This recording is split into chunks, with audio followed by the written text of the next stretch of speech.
Hello दोस्तों, कैसे हैं आप लोग। स्वागत है आपका सेंट पीटर्स लॉ एकेडमी में। मैं Prem Kumar, faculty saint Peter's law academy. आज आपको एक ऐसे विषय से अवगत कराने वाला हूं जिसके बारे में आपने सुना जरूर है, किताबों में पढ़ा जरूर है, लेकिन उन चीजों से आप कोसों दूर हैं। और वो चीज क्या है? वो तीन शब्द जो आप जीएस की किताबों में हमेशा पढ़ते हैं, मूवमेंट, रिवोल्ट एंड रेवोल्यूशन। तो क्या आप जानते हैं इन तीनों का फर्क क्या है? चलिए इसी वीडियो में हम जानने की कोशिश करेंगे। सबसे बड़ा है, जो पूरी दुनिया एक सिस्टम से चलती है, जिसको हम हिंदी में व्यवस्था कहते हैं, यानी सिस्टम से छेड़छाड़ नहीं करना है, जो सिस्टम चल रहा है चलते देना है। तो इन तीनों शब्दों का संबंध क्या है? तो सबसे पहले उठाते हैं मूवमेंट, जिसको हिंदी में आंदोलन कहते हैं। आपको पता होगा कि गांधी जी ने ज्यादातर आंदोलन चलाया था। दूसरा है रिवॉल्यूशन, जिसे हिंदी में क्रांति कहते हैं। विश्व स्तर पर आपने हमेशा सुना होगा औद्योगिक क्रांति, फ्रांसीसी क्रांति, चीनी क्रांति। और तीसरा है रिवोल्ट, जिसे हिंदी में विद्रोह कहते हैं। तो इन तीनों में फर्क क्या है? तो बीच में मैंने एपी सेंटर बनाकर केंद्र में जो एक विषय लिखा है उसे कहते हैं व्यवस्था, सिस्टम।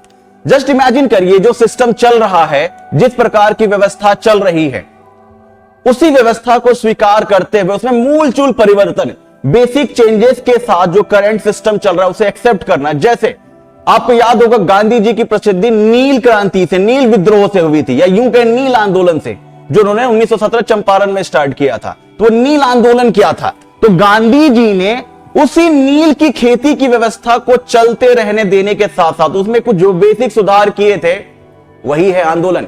यानी चलती हुई व्यवस्था को थोड़े से सुधार के साथ स्वीकार करना, इसे आंदोलन कहते हैं। और गांधी जी ने अंग्रेजी की व्यवस्था का पूरी तरीके से विरोध नहीं किया था, उसी व्यवस्था को स्वीकार करते हुए उन्होंने उसमें कुछ बेसिक चेंजेस किए थे।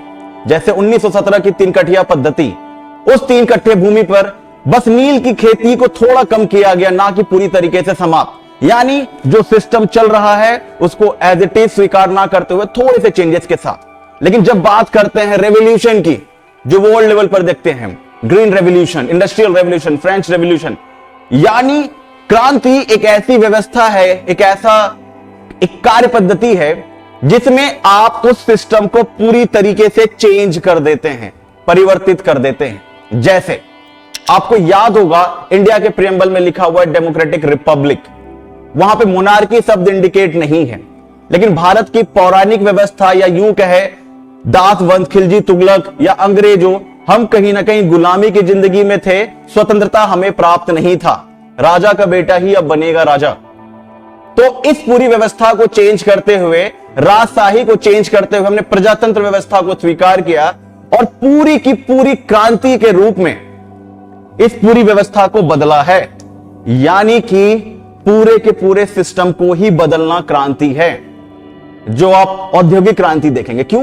कृषि की पुरानी व्यवस्था थी, एग्रीकल्चर पुराने वे में चलता था, इसलिए वर्ल्ड लेवल पे पूरे प्रोडक्शन के सिस्टम को बदला गया, इसलिए उसे हम इंडस्ट्रियल रेवोल्यूशन कहते हैं। और इंडिया में हम उसे ग्रीन रेवोल्यूशन के नाम से जानते हैं, जिसमें लैब में तैयार किया गया हाई यील्ड वैरायटी सीड्स।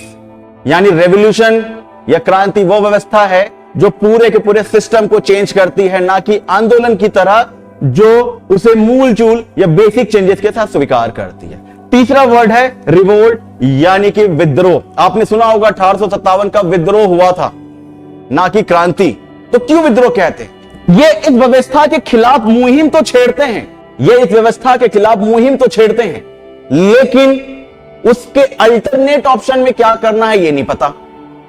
मुझे ये पसंद नहीं है, इसके बदले क्या, ये नहीं पता, बस मुझे ये पसंद नहीं है, तो उसे विद्रोह कहते हैं।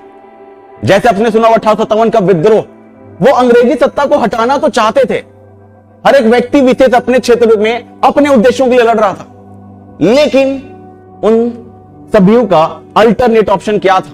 तो इसलिए उसे विद्रोह कहते हैं। 1857 का विद्रोह, इसलिए आपने सुना होगा जब देश की आजादी के लिए कुछ लोग लड़ रहे थे, तो कुछ लोगों को आंदोलनकारी कहा जा रहा था, कुछ लोगों को क्रांतिकारी कहा जा रहा था। भगत सिंह जी क्रांतिकारी थे क्योंकि पूरे अंग्रेजी सत्ता को समाप्त करना चाहते थे। गांधी जी आंदोलनकारी थे, कुछ ऐसे थे जो कि विद्रोही कहलाते थे। इसीलिए हिस्ट्री की किताब में आपने शब्द सुना होगा, रिवोल्ट, रेवोल्यूशन एंड मूवमेंट। तो इन तीनों का फर्क ये रहा, और इन तीनों का अंतर संबंध सिस्टम से है, व्यवस्था से है। मुझे उम्मीद होगी कि आपको इस वीडियो के माध्यम से यह समझ में आया होगा इन तीनों शब्दों का फर्क क्या है। धन्यवाद।